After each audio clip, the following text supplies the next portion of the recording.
Welcome back to our channels, Warriors. We are still growing. If you haven't had your prima that used to walk around barefooted in the middle of summer and her feet be looking all black like the India Apache, smash that subscribe button. Go ahead and have her smash it right now. First and foremost, let me give a shout out to the following patrons: Shower Shark, Fuck Your Chest Pains, Priya These Nuts, Lockdown 5, Crystal Bond, La Reina, Hernan, Don't Trip, Winston, Armando, Alejandro, Trailero 760, Grant, El Skid, Nathan, Hobie Cat, Lead with Love, Elbert 12, AI Vega, Esquiel, Big Bad 48, JT, the homie Nova from B-Town, Jack, Linda, the retired CEO, Michigan Wolverines, Mikey 559, Marius, Abuelita's Journey, Chevelle 66, Gigi, and Daus Herrero. If you have not already signed up for that Patreon, make sure you hit that link in the description below. You are definitely missing out. This episode right here, man, damn, all the stars aligned. Once again, the stars aligned, man. If it's one thing your boy knows, it's violence, loyalty, honor, duty, dedication, and courage. Period. Yes, it all goes hand to hand, man. Especially with my life experiences, being in combat in Iraq, and then going on to do 16 years with the California Department of Corrections. Probably the most violent fucking correctional system in the United States. Definitely in Norway. That's for damn sure. But here we go. Paradigm Media News. You got Boxer and Sandman over there. They put out some great, accurate, factual information all the time. And they dive into the blue side of things, right, where I come from the green side of things. They got their experiences. I got my experiences. We got our experiences. And like I said, everything aligned. And here's what today's episode is about. And here's what the problem is, guys. Whether you know about prison or you don't, these agendas, because that's what they are, agendas from above, are putting people in harm's way. Unnecessary harm's way. I'll say it again for the people in the back. The agendas from the people at the top are putting the people at the bottom in harm's way, for blue or green side. They dropped an episode about the North organization and their new directives. Man, it's like the same shit, man. Listen to what I'm telling you. Blue and green at the top is the same shit. Well, the problem with that is green shouldn't even be acting like that. First of all, right? You're a fucking professional, god damn it. So they went on to say the example. And when I heard the story relayed, everything made sense. That at Salinas Valley, Bravo Yard, this is where all the tension and all the tension and the miscommunication is coming from. You had a heavy hitter from an organization in the North in the shower or about to take a shower. You had a black inmate who was high on meth attempt to get into that shower simultaneously. Well, you ain't going to be having in prison, you're definitely never going to have like a white guy and a black guy get into a shower together. Probably not even going to have a guy from the North or the South get into a shower together. Right? They're segregated by their factions. Definitely ain't going to be having like a white and a other get in the shower together. It's just, they're very peculiar on their designated areas, right? For different reasons, to not create tension, for sanitary reasons, just their belief system, their how they run their program. So there I said it. You had a heavy hitter from the North in the shower with his bodyguard. They'd be having bodyguards. You had a black guy high on meth. Man, whenever I seen the blacks high on meth, I used to tell them like, hey, man, that's a white boy drug. Leave that shit alone, because they wouldn't be hitting them. It wouldn't be hitting them correctly. I don't know if meth's supposed to hit you correctly. But I remember a guy at Centinela, a black dude high on meth, like you could see his fucking heart. You could see his heart pumping out of his chest, like, and I'm like, hey, relax, dude, relax, drink some water. But this dude was freaking on one, right, on a sick one. Well, they get into a confrontation. The black knocks out the bodyguard. Boom, knocks him out cold. Well, it kicks it off in the building. Of course, man. Whenever you have two different factions, it's going to kick it off. So what did that look like, Hector? You guys say kick it off a lot. It erupts, man. Imagine if the place is already on gasoline or contact. All that punch from one race to another, now you just lit it and it just everybody in that area is gonna start fighting each other, stabbing each other, hitting each other with broomsticks, with trash cans, with telephones from the podium. Like, hey man, that's my phone. Kick back, G. Right? It goes nuts. It kicks off. It erupts. And if the numbers are off-sided, which I think that dude said, it was like 38-8. Those are not good numbers. So what did the Southern Hispanics do from listening to that story? Well, the two Southern Hispanics assisted. They took it upon themselves. Good fellas, right? Like, just listen to the politics of prison, and you're going to understand what I'm trying to tell you. Assisted the North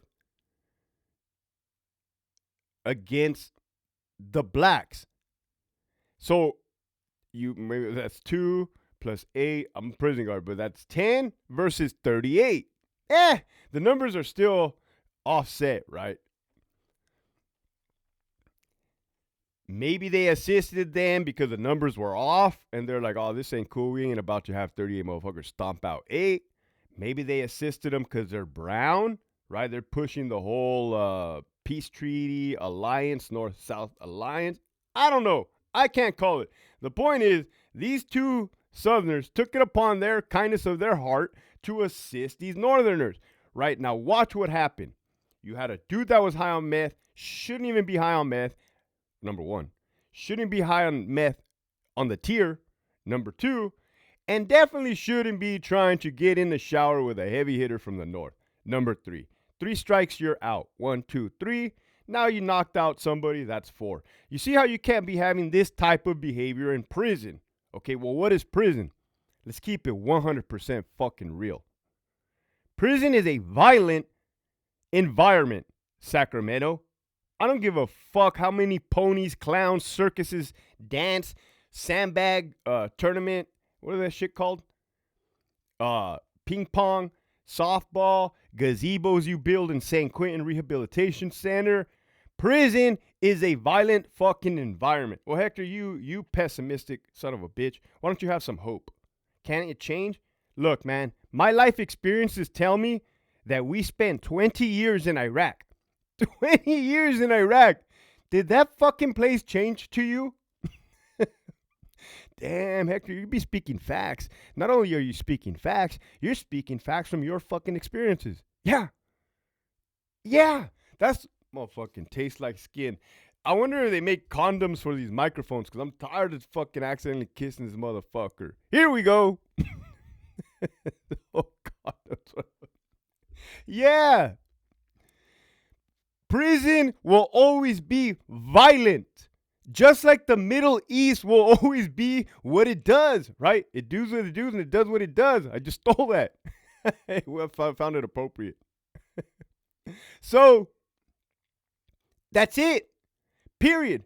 Prison will always be violent because people that go to prison, or the majority of people that go to prison, have violent tendencies, right? They broke a law and they landed themselves in fucking prison, no less, right? After being judged by a jury of their peers and so on and so on. I'm not going to dive into what about the innocent people, Hector.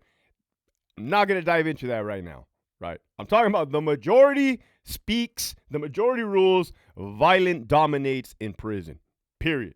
Okay?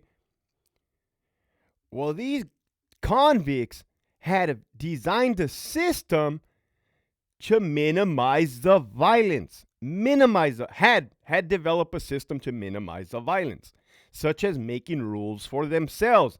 You cannot be drunk on the tier. You cannot be high on the tier. You have to respect other races. You have to respect the COs, Or more so, you don't disrespect the CO. That's in their rules. That's in their reglas, right? These rules are in place for a reason, because those that have been in that fucking ignition, when it kicks off, that's the terminology for the day. When it kicks off, it's fucking bad. It's ugly. People get hurt. All right. So now that I give you the entire backstory, because I know you'd be liking that backstory. Don't be skipping.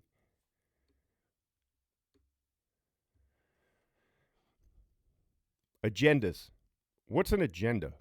An agenda is something. This ain't a motherfucking Webster Dictionary explanation. It's my fucking Hector Bravo's explanation.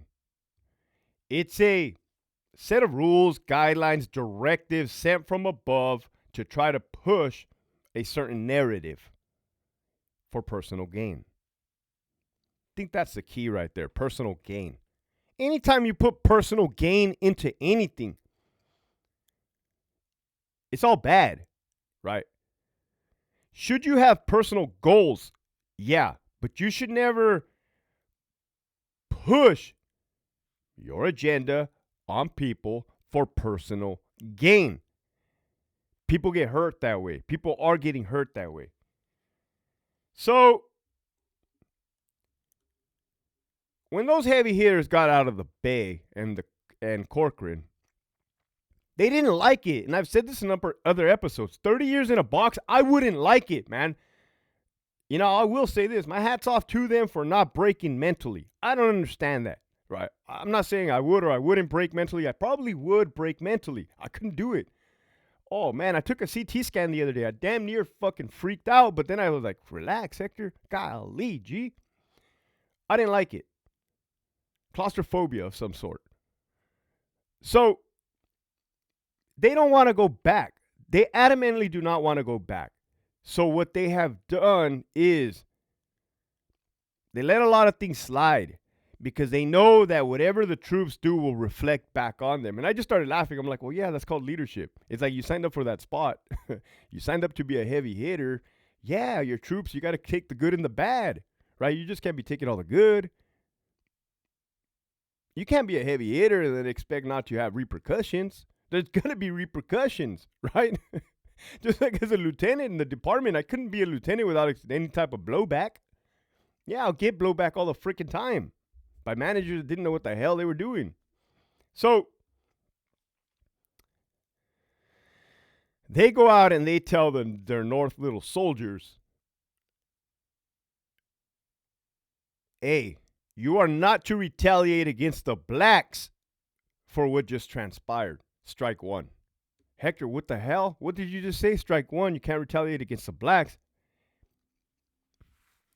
If you're listening to anything I'm saying, prison is a violent environment. It's going to be a violent environment for the end of times, right? For the end of times. Any sign of weakness will get you fucking killed. Any hesitation will get you fucking killed. Any of this, right? So if you tell your troops you cannot retaliate against the blacks, you just made your whole entire organization look like bitches. Period. No disrespect. I'm saying this because it's the truth. Like, what did you just do? You just put your entire organization at a disadvantage in a prison system. Prison didn't change, right? Those blacks are still going to do what they're going to do. Those whites are still going to do what they're going to do. Those others are still, right? I was going to say the COs, but we're going to dive into that shit afterwards. So, imagine being a fucking northern inmate soldier, and now you're being told by the top of your organization. As a matter of fact, not only retaliate, that if you start getting your ass kicked by a black, you're not to fight back. Man, it reminds me of administration.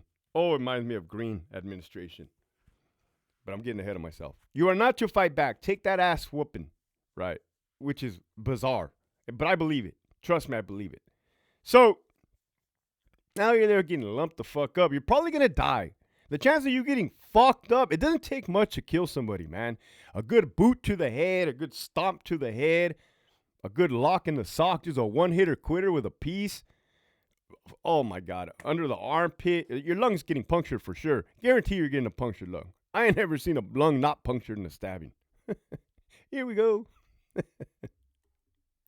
So, furthermore, the North leadership goes on to tell the South, the North leadership goes on to say that, hey, if the Southsiders get into it with the blacks as a result of retaliation for those two Southerners that jumped in, then you Northerners are not allowed to jump in and get their backs. Now, I never said I want an alliance between the North and the South. I never even talk about that kind of shit, right? To me, and unfortunately, or the truth, it's all blue, right? It's all blue and green, period. It's not, I don't see North, South, blacks, whites, others. It's all blue. And they can agree.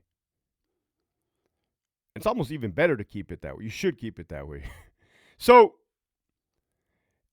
what is the problem with that? How the fuck are you going to have two guys assist you from another organization and then you ain't gonna have their back? You know what that makes you look like? Like a fucking coward, right? Like what do you call it? Like hey, you scratch my back, homie, but I ain't gonna scratch your back. You'll be like, man, this relationship is one-sided, right? It's like, hey, homie, let me fuck you in the ass. No disrespect, right? This is not no sex play or nothing, but like, hey, homie, let me fuck you in the ass, and then afterwards, you could fuck me in the ass. But the guy's like, I don't know, I don't like that idea. Like, come on, man, trust me, it's gonna work. So you like just smash the homie, and then it's like when it's his turn, you're like, nah, exit only, homie. It's like it's almost like you gypped somebody, right? You shorted them. You shorted him. You shorted Shotty, right? So anyways, what's up, Shotty? Fuck. You guys can see how this is causing a problem in the department. Agendas from the higher ups.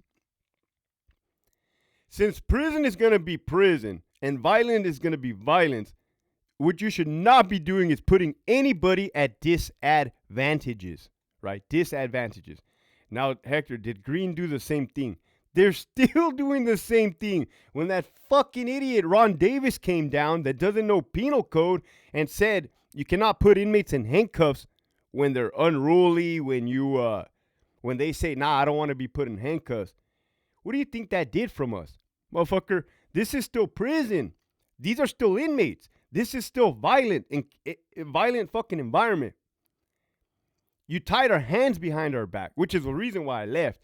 That Ron Davis coming to RJD in the warden's conference room was like probably the cherry on the fucking top. The cherry on the top, you dumb bastard. He said, can't put inmates in handcuffs anymore. That's when I walked away. You could hear what Boxer says on his, you could hear what Boxer says on that episode. What he says is, the guys in blue relaying this information do not have bad paperwork, are not in bad standings, we're not in the hat, have no ulterior motives. Same shit for me. My only thing was to get the hell out of that department and expose the fucking truth, right? Because what is the truth going to do? Well, it's going to shine the light. It's going to shine the light. This isn't the light, it's a big-ass pencil. But it's going to shine the light on the truth, man. For what it's worth. Now, those guys in blue that are airing out the truth, yeah, what they did is they sacrificed. Right? Now they got a hard target on their back, and they're going to be subject to getting hurt if they get caught up. Me, I sacrificed my career. It's money. Money, whatever. I could eat sopas and do burpees all day long. Right? It's nothing. I learned it. I seen it. It's possible. You could do it for 100 years and be all right. I don't need money. So, there it is, folks. When you have that dumb fucking plumber who is now probably a chief deputy warden at a prison he shouldn't be at and told me, hey, you're a lieutenant. You're a supervisor. You shouldn't be using force. When those brand new cops were having a hard time wrestling with that inmate, putting him in handcuffs, I had to go over there and assist. You're sending the wrong message. People are going to get fucking hurt. People are already getting hurt, right? This Norway project, you're forcing that. You're forcing that. You're not showing all the murders and attempted murders and staff assaults that are still happening. What you're showing, I've seen on your website. Don't think I don't be looking over there. I got to study my enemy, right? Not that you guys are enemy. You guys like to take the wrong things the wrong way. I got to be studying, right? As a matter of fact, we're, what do you call it? Alliances? I want the department to get better overall, safety-wise, for everyone.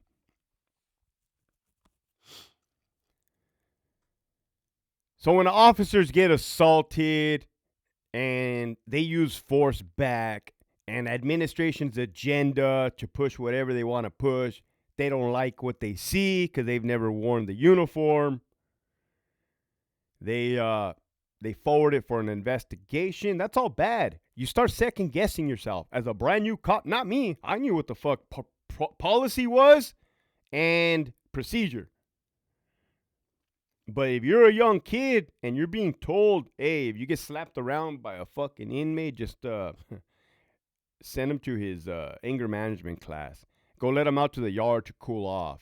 Go do this. Go do that. Right. Prison's always going to be prison, man. Violence is always going to be violence. War is always going to be war. But there was an effective way to deal with it. Right. There was an effective way to deal with it. All this non-designated mixing the GPs and SNYs at the level 2 and below. Probably going to go up to level 3, level 4. Watch what I'm telling you. You're putting people at disadvantages. You're putting 2 inmates against 120. How do I know? We did it. We did it. I did it. My sergeants did it. We saw that they would get their ass handed to them. Right? Of course they would. Putting the Bulldogs down in Ironwood and Calipat. What are you doing? Like administration, what the fuck have you done to this beloved fucking department, right? I'm not going to go too much into blue. I already did, right, for what it's worth. For what it's worth, man. Anybody, anywhere. I don't give a fuck if you work at McDonald's. I don't care where. This is the message for today. If you're doing shit for personal gain, right? And more so if you're putting people at risk because of your buffoonery, that's all bad, man. Either A, you need to step away, B, you need to stop what you're doing, and you need to have a wake-up call, right? You need to realize what you're doing is wrong. Ethically wrong. It's unethical, right? And I go back to this, why it irks me so much.